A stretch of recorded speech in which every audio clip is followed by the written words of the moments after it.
ವಿಟ್ಲ ಕಸಾಬಾ ಗ್ರಾಮದ ಕೈಂತಿಲದಲ್ಲಿರುವ ಬಡ ಕುಟುಂಬದ ವಾಸಮನೆಯನ್ನ ಹಣ ಹಾಗೂ ಅಧಿಕಾರದ ಬಲದಿಂದ ಕಂದಾಯ ಇಲಾಖೆ ಹಾಗೂ ಪಟ್ಟಣ ಪಂಚಾಯಿತಿ ಅಧಿಕಾರಿಗಳು ಧ್ವಂಸ ಮಾಡಲು ಯತ್ನಿಸುತ್ತಿದ್ದಾರೆ ಎಂದು ಆರೋಪಿಸಿ ಕುಟುಂಬಕ್ಕೆ ಸೂಕ್ತ ರಕ್ಷಣೆ ನೀಡುವಂತೆ ಒತ್ತಾಯಿಸಿ ವಾದಿರಾಜ ಆಚಾರಿ ಕುಟುಂಬದ ರಕ್ಷಣಾ ಸಮಿತಿ ವತಿಯಿಂದ ವಿಟ್ಲ ಪಟ್ಟಣ ಪಂಚಾಯಿತಿ ಮುಂಭಾಗದಲ್ಲಿ ಪ್ರತಿಭಟನೆ ನಡೆಸಲಾಯಿತು.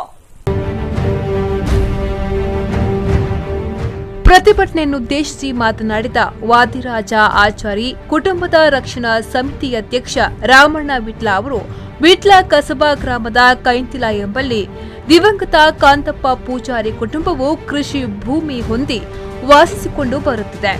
ಭೂ ಮಸೂದೆ ಕಾಯ್ದೆ ಪ್ರಕಾರ ಮಂಜೂರಾದ ಭೂಮಿಯನ್ನ ಭೂ ಮಾಲಕರು ಮೋಸದಿಂದ ಮನೆಯನ್ನ 2016ರಲ್ಲಿ ಧ್ವಂಸ ಮಾಡಿದ್ರು.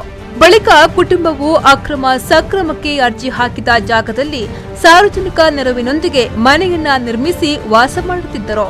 2018ರ ಜನವರಿಯಲ್ಲಿ ವಿಟ್ಲ ಪಟ್ಟಣ ಪಂಚಾಯಿತಿ ಅಧಿಕಾರಿಗಳು ಕುಟುಂಬವನ್ನ ಹೊರಹಾಕಿ ಮನೆಯನ್ನ ಧ್ವಂಸ ಮಾಡಿದ್ದರು ಎಂದು ಆರೋಪಿಸಿದರು.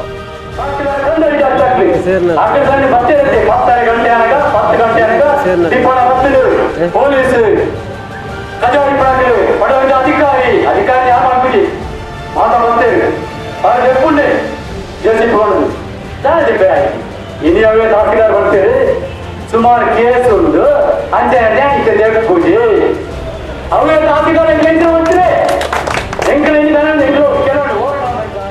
ಬಳಿಕ ಸಾರ್ವಜನಿಕರು ಸೇರಿ ಮನೆಯನ್ನ ನಿರ್ಮಿಸಿಕೊಟ್ಟಿದ್ದರು.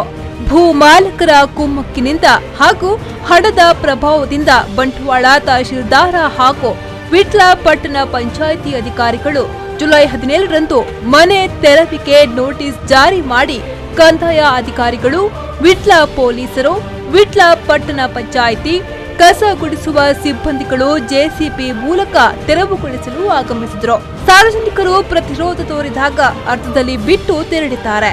ಇಂತಹ ಕಾನೂನು ಬಾಹಿರ ಪ್ರವೃತ್ತಿಯನ್ನ ನಿಲ್ಲಿಸಬೇಕು ಎಂದು ಒತ್ತಾಯಿಸಿದರು.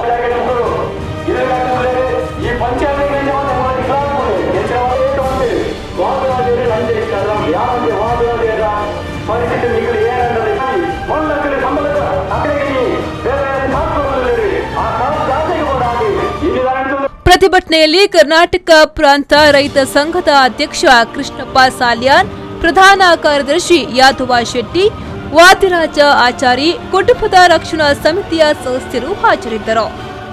ಮಹಮ್ಮದ್ ಅಲಿ, ವಿ4 ನ್ಯೂಸ್, ವಿಟ್ಲ.